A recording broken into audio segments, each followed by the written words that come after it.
Mungkin banyak sekali pemberitaan di luar khususnya terkait makanan dan juga beberapa venue. Mungkin untuk terkait makanan memang sempat ada di minggu pertama penyediaan makanan yang kurang memadai.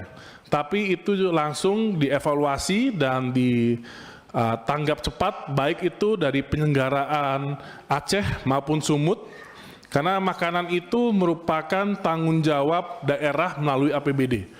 Tapi saya selalu bilang di media, saat ini pengelolaan PON ini saya tidak mau mendikotomi mana tanggung jawab daerah, mana tanggung jawab pusat. Pokoknya semuanya tanggung jawab Menpora, Bu.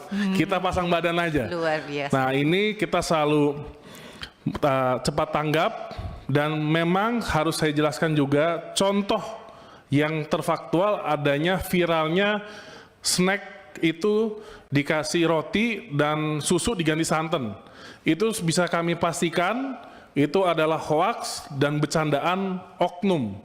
Setelah kita kejar, kita investigasi, langsung akun-akunnya dimatiin, Bu, dan sudah di take down. Jadi memang banyak sekali informasi yang kadang ada fakta tapi kadang ditambahin hoaks juga. Jadi ini kita harus benar-benar memilah mana yang benar, mana yang tidak.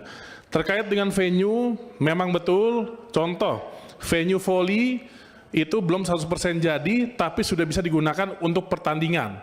Yang belum bisa digunakan adalah akses jalan dari belakangnya. Karena saat kejadian viral itu, akses jalan utamanya sedang proses sterilisasi. Tapi sekarang jalan belakang juga sudah langsung dikerjakan langsung oleh PUPR dan langsung bisa dipakai. Dan baru saja ada kejadian hari ini menyedihkan, sedikit ada roboh, sedikit bukan roboh ya, atapnya bocor di venue tembak. Yang dimana dikarenakan hari ini terjadi cuaca ekstrim yang debit hujannya di atas 100. Tapi alhamdulillah saat kejadian itu tidak dalam pertandingan dan bukan tempat pelatihan atau tanding. Jadi itu adalah tempat atlet menunggu dan sekarang sudah langsung proses perbaikan oleh PUPR. Download Tribun X sekarang, menghadirkan lokal menjadi Indonesia.